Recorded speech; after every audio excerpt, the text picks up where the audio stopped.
चलिए दोस्तों, अब मार्क्स के राज, धर्म व अन्य विषयों पर जो मार्क्स के विचार हैं उनको देखते हैं। सबसे पहले राज्य के बारे में देखते हैं कि मार्क्स क्या सोचता है। तो जो मार्क्स है वो राज्य को वर्गीय शोषण का यंत्र मानता है या वर्गीय यंत्र मानता है। ये क्लास टूल है, क्लास इंस्ट्रूमेंट है, जिस क्लास के हाथ में जिस क्लास के हाथ में आर्थिक पावर होगी यानी इकोनॉमिक पावर होगी, वही उसी के हाथ में राज्य होगा। तो ये वर्गीय टूल है, ये एक शोषण का यंत्र है, इंस्ट्रूमेंट ऑफ एक्सप्लॉयटेशन है, शोषण का यंत्र है। फिर ये कृत्रिम है यानी आर्टिफिशियल है। और मार्क्स का एक महत्वपूर्ण कथन है कि state is executive committee of bourgeois. State is executive committee of bourgeois, यानी कि जो राज्य है ये पूंजीपतियों की कार्यकारी समिति है। और हमने देखा था, जब हमने बेस एंड सुपर स्ट्रक्चर का मॉडल देखा था, आधार और अधिसंरचनाओं का मॉडल देखा था मार्क्स का, तो हमने देखा था कि जो स्टेट है ये अधिसंरचना का पार्ट है। राज्य, सरकार, धर्म, ये सब अधिसंरचना का पार्ट है, तो राज्य भी अधिसंरचना का पार्ट है। मार्क्स अपनी सभी पुस्तकों में एक को छोड़कर, कौन सी, 18th ब्रूमियर ऑफ लुई बोनापार्ट को छोड़कर सभी पुस्तकों में राज्य को स्वायत्त नहीं मानता है, राज्य को ऑटोनॉमस नहीं मानता है। उसे ये पूंजीपतियों के हाथ की कठपुतली मानता है। लेकिन एक जो पुस्तक है मार्क्स की, 18th ब्रूमियर ऑफ लुई बोनापार्ट, इसमें कहता है कि राज्य रिलेटिवली ऑटोनॉमस है, सापेक्ष रूप से राज्य ऑटोनॉमस होता है। तो राज्य रिलेटिवली ऑटोनॉमस कब होता है?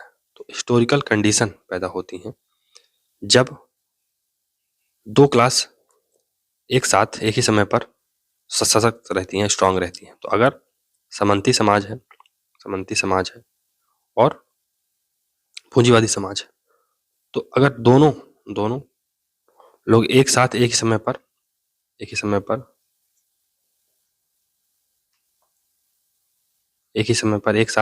पर सशक्त हैं, स्ट्रांग हैं, तो राज्य रिलेटिवली ऑटोनॉमस हो जाएगा। तुमने देखा था कि 1851 में जब लुई बोनापार्ट ने फ्रांस पर कब्जा कर लिया था, तो वो रिलेटिवली ऑटोनॉमी मेंटेन करता था या ऑटोनॉमी एंजॉय करता था। क्यों? क्योंकि दोनों ही वर्ग यानी सामंत वर्ग और पूंजीवादी वर्ग दोनों ही सशक्त थे, लेकिन आपस में उनकी लड़ाई थी और एक दूसरे के धुर विरोधी थे, तो वो दोनों को दबाने में कामयाब हो जाता था, एक का सहारा लेकर दूसरे को, दूसरे का सहारा लेकर पहले को, तो राज्य रिलेटिवली ऑटोनॉमस हो जाता है। तो जब दो क्लासें सेम पेडेस्टल पर काम करती हैं, तो सेम स्ट्रॉन्ग होल्ड से काम करती हैं और दो क्लासें स्पष्ट हो जाती हैं, तो राज्य रिलेटिवली ऑटोनॉमस हो जाता है।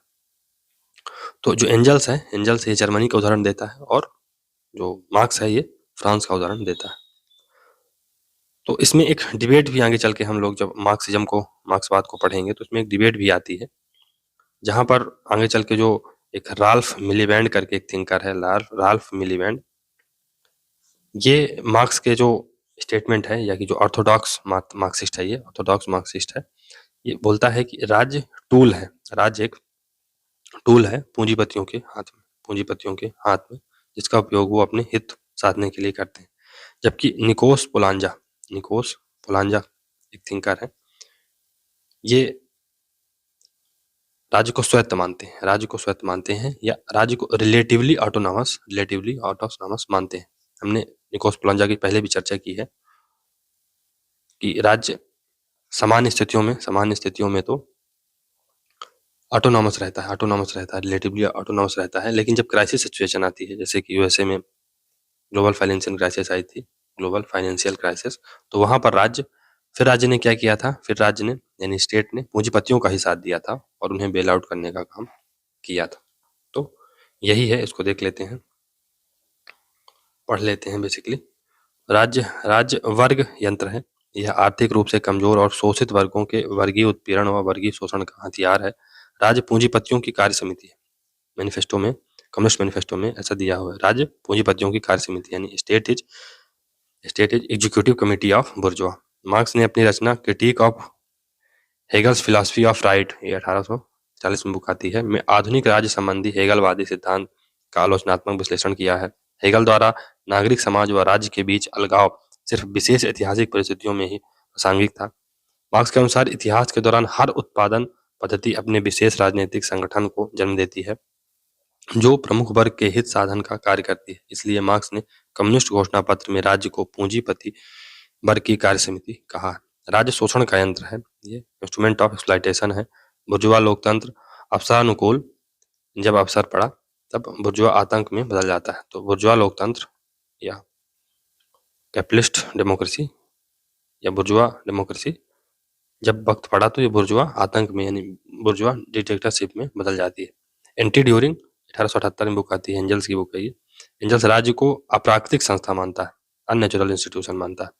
यह तब पैदा होता है जब समाज में दो विरोधी वर्ग आपस में विभाजित हो जाते हैं, फॉर एग्जाम्पल पुरुष महिला, मजदूर और किसान, मजदूर और पूंजीपति। बोनापार्टिज्म क्या है? बोनापार्टिज्म तो मार्क्स ने अपनी रचना 18th ब्रूमेयर ऑफ लुई बोनापार्ट 1852 में आती है, में बोनापार्टिज्म राज्य की चर्चा की है। मार्क्सवाद का मानना है कि राज्य एक स्वायत्त संस्था नहीं बल्कि यह ऊपरी संरचना यानी सुपर स्ट्रक्चर, हमने देखा था आधार और अर्ध संरचना, तो ये सुपर स्ट्रक्चर का पार्ट है जो आर्थिक यानी बेस पर टिकी हुई है। राज्य उसी वर्ग का होता है जिस वर्ग का आर्थिक संसाधनों पर आधिपत्य होता है। इस प्रकार राज्य स्वायत्त नहीं बल्कि वर्गीय संस्था है। सामंतवाद में यह सामंत वर्ग के अधीन था जबकि पूंजीवाद में यह बुर्जुआ वर्ग के अधीन है। लेकिन बोनापार्टिज्म एक ऐसी व्यवस्था है जिसमें राज्य किसी भी वर्ग का गुलाम नहीं होता है बल्कि उसकी सत्ता स्वायत्त होती है। वह किसी वर्ग से नियंत्रित होने के बजाय दोनों वर्गों पर नियंत्रण स्थापित कर लेता है, हालांकि ऐसा बहुत कम होता है, ये रेयर है। बोनापार्टिज्म का यह विचार मार्क्स ने फ्रांस की राजनीति के क्रांतियों व घटनाओं से ग्रहण किया है। वहीं एंजल्स ने जर्मनी में बिस्मार्क के शासन में बोनापार्टिज्म को बताया है।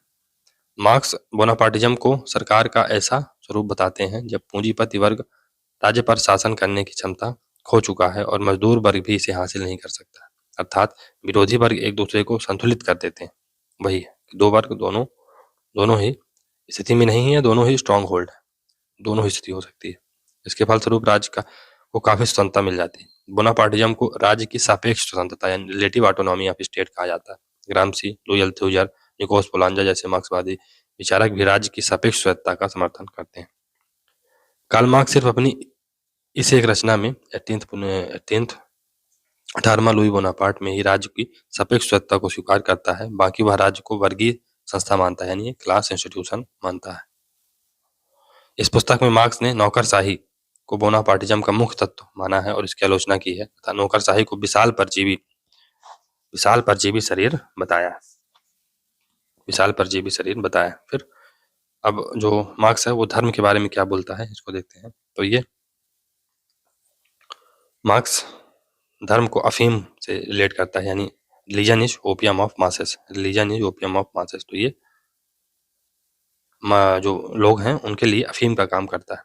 तो अफीम एक व्यक्ति क्यों पीता है? अपनी वर्तमान स्थिति को भूलने के लिए। तो मजदूर रिलीजन की तरफ क्यों बढ़ता है? अपनी वर्तमान स्थिति को भूलने के लिए, अपने शोषण को भूलने के लिए। और धर्म का सहारा लेकर जो पूंजीपति हैं, जो स्टेट है, वो लोगों को या मजदूर को ये फील ही नहीं होने देता कि उनका शोषण हो रहा है। वो उन्हें ये बताता है कि आपने कुछ बुरे काम किए होंगे, पाप किए होंगे, जिससे आपको मजदूर के घर में पैदा होना पड़ा। आप इस जन्म में ऐसा काम करो, अपने पूंजीपतियों की बात मानो कि आपको अगले जन्म में पूंजीपति या अंबानी घर पैदा होने का मौका मिले। तो ये है। फिर ये अफीम है। और जो मार्क्स है इसे फॉल्स कॉन्शियसनेस बताता है। फॉल्स कॉन्शियसनेस, मिथ्या चेतना बताता है। और जो रिलीजन है ये हमारी जो हमारी ये चेतना है उसको कुंद कर देता है, और ये एक फॉल्स कॉन्शियसनेस क्रिएट करने का काम करता है।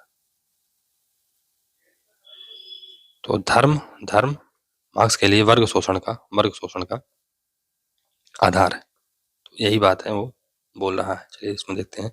धर्म अफीम है, ईश्वर की बजाय पैसा महत्वपूर्ण है। और ये मार्क्स ही नहीं कहता, ये दुनिया का दस्तूर भी है, पैसा सबसे महत्वपूर्ण। धर्म पूंजीपतियों के शोषण का आधार है, यह वर्ग चेतना को खत्म करता है।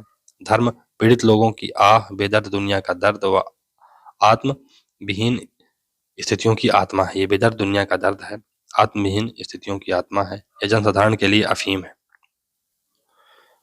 मनुष्य धर्म को नहीं बनाता बल्कि धर्म मनुष्य को नहीं बनाता बल्कि मनुष्य धर्म को बनाता है। तो मनुष्य ने धर्म को बनाया, धर्म ने मनुष्य को नहीं बनाया। जबकि हमें बताया क्या जाता है कि धर्म ने मनुष्य को बनाया। धर्म विश्व की विकृत चेतना है, विकृत चेतना। इसलिए हमने देखा जो कम्युनिस्ट कंट्री रहती है, फॉर एग्जांपल चाइना, यहाँ पर रिलीजन, यहाँ इनका कोई रिलीजन ही नहीं है।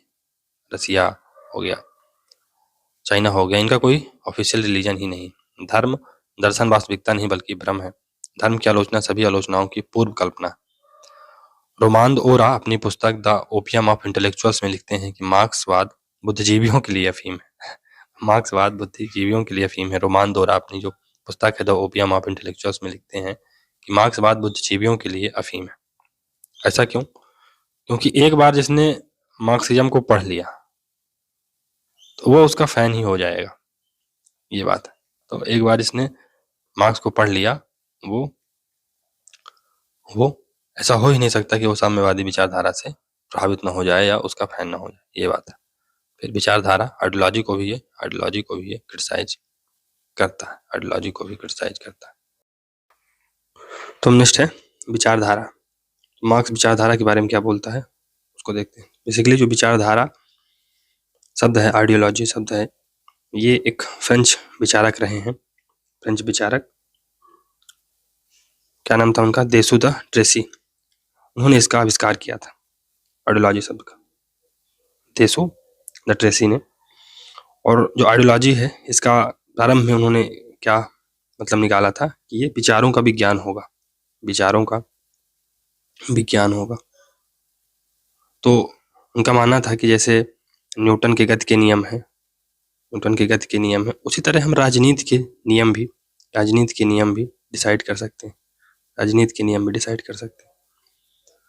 लेकिन ये आगे चल के बहुत ज़्यादा इसका जो रूप है ये परिवर्तित होता गया। तो विज्ञान के जो नियम होते हैं, विज्ञान के नियम होते हैं, ये शाश्वत होते हैं, इटर्नल होते हैं, और ये निरपेक्ष होते हैं, निरपेक्ष होते हैं। तो अगर लकड़ी पानी में तैर रही है तो प्लास्टिक भी तैरेगा, तो दोनों चीजें साथ में तैरेंगी, ये विज्ञान का नियम है। लेकिन जो विचारधारा है, ये बेसिकली मूल्य, विश्वास, सोच पर आधारित होती है ना। मूल्य, विचार, हमारी जो थिंकिंग है उस पर आधारित होती है, और इसका उपयोग एक वर्ग विशेष करता है। मार्क्स का मानना था कि जो विचारधारा है ये फॉल्स कॉन्शियसनेस है, मिथ्या चेतना है। इसका उपयोग, विचारधारा जिसमें मूल्य होते हैं, विश्वास होता है, सोच होती है, इसका कोई वर्ग विशेष इसका उपयोग करता है, वर्ग विशेष इसका उपयोग करता है। किस लिए वर्ग विशेष इसका उपयोग करता है? लेजिटिमेसी क्रिएट करने के लिए, वैधता क्रिएट करने के लिए एक वर्ग विशेष इसका उपयोग करता है। तो विचारधारा का प्रयोग, फॉर एग्जाम्पल पूंजीपति इस विचारधारा का उपयोग करते हैं। कौन सी विचारधारा का? लिबरलिज्म की विचारधारा है, उसका उपयोग करते हैं अपनी वैधता मनवाने के लिए। तो लिबरलिज्म में क्या विचारधारा है कि सबको योग्यता के अनुसार दिया जाएगा, फ्री कंपटीशन है, कोई किसी के अधीन नहीं, चयन की स्वतंत्रता है, लोकतंत्र है। तो ये पूंजीवादी विचारधारा है जिसे जो कैपिटलिस्ट हैं वो प्रोपोगेट करने की कोशिश करते हैं। सामंती समाज था वहां भी किसान क्या करता था? किसान सामंतों की गुण गाया करता था। तो यही बात है कि विचारधारा ऐसे विचार, मूल्य और सोच है जिसके माध्यम से एक वर्ग वैधता क्रिएट करने के लिए इसका उपयोग करता है। और ऐसा कहा जाता है, या कि मार्क्स ने ऐसा कहा है, कि जिसके पास उत्पादन के साधनों पर कब्जा होता है उसका कब्जा मस्तिष्क पर भी हो जाता है। तो उत्पादन के साधन पर जिसका कब्जा होगा उसका कब्जा मस्तिष्क पर हो जाएगा। तो हमने देखा है कि मीडिया किससे चलती है? मीडिया अब आज निष्पक्ष मीडिया है कि वैसा मीडिया नहीं रह गया है। हमने गोदी मीडिया का नाम सुना होगा। यही है, जिसके पास पैसा है। तो अडानी ने एनडीटीवी को खरीद लिया। अब मीडिया कि जो विचार हैं वो स्वतंत्र नहीं रह गए हैं। मीडिया वही बोल रहा है जो पूंजीपति चाह रहे हैं, जो सत्ता चाह रही है। तो यही बात है कि जिसका कब्जा उत्पादन के साधनों पर हो जाता है, जिसका कब्जा पैसे पर हो जाता है, आर्थिक तत्वों पर हो जाता है, वही हर चीज कंट्रोल करने लगता है, इवन आपके मस्तिष्क भी क्रिएट करने लगता है। तो जो मार्क्स है ये कहता है कि जो विचारधारा है फॉल्स कॉन्शियसनेस है, ये मिथ्या चेतना है। तो ये मिथ्या चेतना है, तो हमारे अंदर जो चेतना है, जो ट्रू चेतना है, रियल जो हमारी कॉन्शियसनेस है, वो कैसे डेवलप होगी? ट्रू कॉन्शियसनेस कैसे डेवलप होगी? तो मार्क्स कहता है कि ये स्वतः आती है जब पूंजीपतियों का दमन बहुत ज्यादा हो जाता है, तो व्यक्ति को अपने दर्द, किसी को अपना दर्द बताना नहीं पड़ता है कि मेरे यहाँ दर्द हो रहा है, व्यक्ति को अपने दर्द का एहसास स्वयं हो जाता है। तो मार्क्स कहता है कि जो चेतना है, जो सच्ची वाली चेतना है, रियल चेतना है, वो स्वतः आती है। लेकिन आगे चल के हम लोग लेनिन को पढ़ेंगे, जो कि ऑर्थोडॉक्स मार्क्सिज्म का, यानी मार्क्स का ये बहुत कट्टर समर्थक था। उसने कहा था कि जो चेतना है ये स्वतः नहीं आती है। क्यों? क्योंकि कामगारों के प्रति, या जो वर्कर्स हैं, जो सर्वहारा वर्ग है, उसके पास इतनी कैपेसिटी ही नहीं है कि वो जो अपने शोषण है, जो कैपिटलिस्ट उनका शोषण कर रहे हैं, उनको समझ सकें। तो चेतना कैसे आएगी? तो ये हमें बाहर से इम्पोज करनी पड़ेगी, आउटसाइड से इसको इम्पोज करनी पड़ेगी। लेनिन आउटसाइड चेतना की बात करता है, मजदूरों को बाहर से चेतना देनी पड़ेगी, और इसके लिए एक वो व्यवसायिक क्रांतिकारी की बात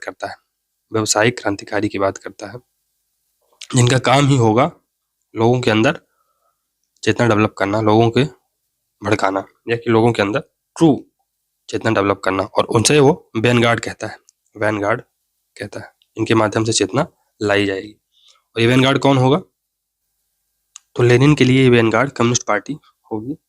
फिर इसी तरह जो लेनिन है आगे कहता है कि जो समाजवादी विचारधारा की जरूरत है, हमें समाजवादी विचारधारा की जरूरत है, कम्युनिस्ट आइडियोलॉजी की जरूरत है, अगर क्रांति को कंटिन्यू करना है और इवन क्रांति लानी है तो।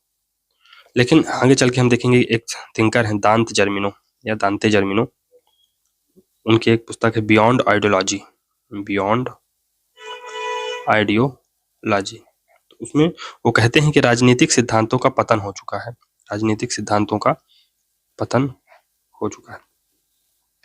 और ये पतन कौन करता है? आइडियोलॉजी करती है। तो फॉर एग्जाम्पल मार्क्सिज्म है, तो अगर हमने मार्क्सिज्म को पढ़ा, तो अगर कोई कॉन्सेप्ट स्वतंत्रता का है, समानता का है, न्याय का है, तो अगर मार्क्सिज्म को हम पढ़ रहे हैं तो उन किस प्रकार की स्वतंत्रता की बात करेगी? आर्थिक स्वतंत्रता की बात करेगी। और किस प्रकार की समानता की बात करेगा मार्क्सिज्म? आर्थिक समानता की बात करेगा। और न्याय, तो ये भी आर्थिक न्याय की बात करेगा। तो हर चीज को एक ही जगह केंद्रित कर दिया गया है। तो ये विचारधारा क्या है? ये हमें सीमित कर देती है। और जो राजनीतिक सिद्धांत खुले होते हैं, राजनीतिक सिद्धांतों में खुलापन होता है, राजनीतिक सिद्धांतों में बहुलवाद होता है। तो वो किसी एक विचारधारा से या किसी एक व्यक्ति वस्तु या विचार से चिपके नहीं रहते हैं। लेकिन जो मार्क्सिज्म है, तो इसीलिए जो दान चर्मिनो है, ये मार्क्सिज्म को या मार्क्सवाद को एक विचारधारा बोलते हैं। तो दान चर्मिनो कहता है जो मार्क्सवाद है ये सिद्धांत नहीं बल्कि विचारधारा है। मार्क्स इतिहास के केवल 4 ही चरण बताता है। 4 क्यों है? 5 क्यों नहीं हो सकते? 6 क्यों नहीं हो सकता? तो ये बेसिकली विचारधारा है जो अपने आप विश्वास, मूल्य और तथ्यों के माध्यम से ये एक निश्चित वर्ग की तानाशाही या कि एक निश्चित वर्ग की जो वैधता है उसको क्रिएट करने की बात कर रही है। तो यही है, चलिए इसको पढ़ लेते हैं। विचारधारा, तो विचारधारा मिथ्या चेतना, फॉल्स कॉन्शियसनेस है। यह सर्वहारा के शोषण का आधार है। इसकी आवश्यकता पूंजीपति समाज को है। सर्वहारा को वर्ग चेतना की आवश्यकता है, न कि विचारधारा या मिथ्या चेतना की। तो सर्वहारा को केवल चेतना की आवश्यकता है, कॉन्शियसनेस की जरूरत है, उसको विचारधारा की जरूरत नहीं। मार्क्स मानता है कि विचारधारा की जरूरत नहीं है किसको? सर्वहारा वर्ग को। लेकिन लेनिन मानता है कि विचारधारा की जरूरत है। मार्क्स विज्ञान व विचारधारा में अंतर है, वही हमने देखा था कि विज्ञान के जो नियम होते हैं निरपेक्ष होते हैं, ये सार्वभौमिक होते हैं। तो और विचारधारा ये इसका उद्देश्य ही है कि वैधता क्रिएट करना लोगों के मन में, ऐसे विश्वास, ऐसे मूल्य पैदा करना जिससे कि वैधता क्रिएट हो जाए। पूंजीवाद क्या करता है? पूंजीवाद वैसा ही क्रिएट करने का काम करता है। विचारधारा शब्द का प्रयोग 1796 में देशुदत्त ऋषि ने किया था, विचारों के समूह के रूप में, या उनका जो मानना था कि ये जो विचारधारा है, आइडियोलॉजी है, ये विचारों का विज्ञान है। विचारधारा उन विचारों का समुच्चय है जिन्हें प्रभुत्वशाली वर्ग अपने शासन की वैधता स्थापित करने के उद्देश्य से सारे समाज के लिए मान्य बना देता है। मार्क्स, हर युग के प्रभुत्वशाली विचार सदा उसके शासक वर्ग के विचार होते हैं। तो हर युग के प्रभुत्वशाली विचार सदा उसके शासक वर्ग के वर्ग होते हैं, तो शासक वर्ग के विचार होते हैं। जिस वर्ग के पास भौतिक उत्पादन के साधन होते हैं, उसी के पास मानसिक उत्पादन के भी साधन होते हैं, यानी विचारधारा भी उसी की होती है। तो अगर आपके पास पैसा है तो आप जो मानसिक उत्पादन के जो साधन हैं, कुल मिला के आइडिया पे आप कंट्रोल कर सकते हैं, लोगों के मस्तिष्क पर कंट्रोल कर सकते हैं। मार्क्स ने विचारधारा का प्रयोग उन विचारों, विश्वासों और मूल्यों के संदर्भ में किया है जो एक विशेष वर्ग के हितों को दर्शाते हैं। किसी भी समाज में प्रमुख मूल्य या विश्वास हमेशा शासक वर्ग के मूल्य विश्वास होते हैं, बाकी समाज के सदस्यों के लिए मिथ्या चेतना है। अतः विचारधारा भी संरचना के अन्य सभी तत्वों की तरह वर्ग वर्चस्व का एक उपकरण है। ये क्लास वर्चस्व स्थापित करने की बात करती है। साम्यवाद आने पर विलुप्त होंगे क्या? तो मार्क्सवाद द्वारा निम्नलिखित का विरोध किया गया है। तो अब साम्यवाद आएगा तो क्या क्या चीजें विलुप्त हो जाएंगी, इसको देखते हैं। तो मार्क्सवाद आने पर क्या क्या विलुप्त हो जाएगा? पहले तो प्राइवेट प्रॉपर्टी खत्म हो जाएगी। साम्यवादी निजी पूंजी का विरोध करते हैं, व्यक्तिगत पूंजी, पर्सनल प्रॉपर्टी का नहीं। तो प्राइवेट प्रॉपर्टी और पर्सनल पूंजी में क्या अंतर है? प्राइवेट प्रॉपर्टी और पर्सनल प्रॉपर्टी में क्या अंतर है? प्राइवेट प्रॉपर्टी, आप निजी संपत्ति इकट्ठा नहीं कर सकते हैं। निजी संपत्ति, घर, बंगला, गाड़ी, ये सब आप इकट्ठा नहीं कर सकते हैं। ये है प्राइवेट प्रॉपर्टी। पर्सनल प्रॉपर्टी क्या है? आपके दैनिक जीवन के उपयोग की वस्तुएं, आपके कपड़े हो गए, आपके जो दैनिक रोटी हो गई, कपड़ा हो गया, मकान हो गया, ये जो आपकी दैनिक चीजें हैं, वो है आपकी पर्सनल प्रॉपर्टी। आप तो जो तौलिया यूज कर रहे हैं वो आपकी पर्सनल प्रॉपर्टी है। तो व्यक्तिगत पूंजी पर रोक नहीं है, लेकिन इस पर भी एक तरह से रोक ये है कि इसको भी आप अनलिमिटेड नहीं कमा सकते। अनलिमिटेड, आप जो जूता है तो एक ही जूता आप रखेंगे, ज़्यादा से ज़्यादा 2 जूता रखेंगे, जरूरत नहीं कि आप 10-10 या 15-15 जूता रखें। तो ये फिर पर्सनल प्रॉपर्टी नहीं हो जाएगी, फिर ये प्राइवेट प्रॉपर्टी हो जाएगी। राज्य हंसी व हथौड़ी की तरह विलुप्त हो जाएगा। तो राज्य तो बितरबे ही हो जाएगा। क्यों? क्योंकि क्लास खत्म हो जाएगी, क्लास स्ट्रगल खत्म हो जाएगा, तो राज्य की जरूरत ही क्या पड़ेगी। धर्म भी खत्म हो जाएगा, रिलीजन को ओपियम ऑफ मासेस मानता है। विचारधारा भी नहीं रहेगी, विचारधारा को भी वो फॉल्स कॉन्शियसनेस बोलता है मार्क्स, फॉल्स कॉन्शियसनेस। वर्ग विभेद भी नहीं रहेगा। वर्ग विभेद भी क्यों नहीं रहेगा? क्यों? क्योंकि अब सर्वहारा की तानाशाही स्टैब्लिश हो गई है और साम्यवाद आ चुका है। तो अब एक वर्ग पूरी तरह से समाप्त हो चुका है। कौन सा वर्ग? पूंजीपति। तो अब क्या? परिवार में महिला शोषण समाप्त होगा। तो साम्यवाद आने पर महिला चूल्हे चौके से मुक्त हो जाएगी। तो नेक्स्ट है कि उपनिवेशवाद का समर्थन। तो कॉलोनियलिज्म का मार्क्स बेसिकली सपोर्ट करते हैं। तो मार्क्स का मानना था कि ये जो एशिया के देश हैं ये अजीब है। कैसे अजीब है? यहाँ पर सामंत और किसान के बीच बहुत ज़्यादा मतभेद नहीं होता है, बहुत ज़्यादा भेद नहीं होता है। इनके आपस में संबंध हेल्दी होते हैं। क्यों? क्योंकि सामंत भी घर गांव से जुड़ा हुआ व्यक्ति होता है, तो वो भी किसानों का हाल चाल ले लेता है। और सामंत जो चीज़ें, कोई ज़मीन है तो एक सामंत के अंदर बहुत सारी ज़मीनें होती हैं, तो वो ज़मीनें उसके भाई भतीज या कि जो उसके रिलेटिव होते हैं वही देखते हैं। तो वो जो किसान है उनसे उनका मतलब संबंध अच्छा रहता है। तो इसलिए जो किसान है उन्हें अपने शोषण का एहसास नहीं होता है। इसलिए मार्क्स कहता है कि जरूरी है कि उपनिवेशवाद आए। जो ब्रिटेन है वो भारत के ऊपर उपकार कर रहा है कॉलोनियलिज्म लाके। क्यों? क्योंकि जब कॉलोनियलिज्म आएगा तब ब्रिटेन है वो वहाँ पर जाके फैक्ट्री स्टैब्लिश करेगा और फिर जो वर्कर्स हैं भारत के या कि एशिया के, उन्हें अपना शोषण महसूस होगा और फिर वो जाके क्रांति करेंगे। जब फैक्ट्री स्टैब्लिश होगी तभी 2 वर्ग बनेंगे, अमीर और गरीब, और लोगों के अंदर वर्ग चेतना आएगी और तब जाके क्रांति होगी। तो इसलिए ये मतलब उपनिवेशवाद का समर्थन करता है। तो हम कह सकते हैं कि मार्क्स भी यूरोसेंट्रिज्म यानी जो यूरोपियन मानसिकता है उससे अछूता नहीं था। मार्क्स अपने एशियाटिक मोड ऑफ प्रोडक्शन सिद्धांत में एशियाई उत्पादन प्रणाली व समाज को गतिहीन मानता है और साम्राज्यवाद व उपनिवेशवाद का समर्थन करता है, क्योंकि इससे इन देशों में औद्योगिकरण होगा, इससे पूंजीवाद आएगा और वर्ग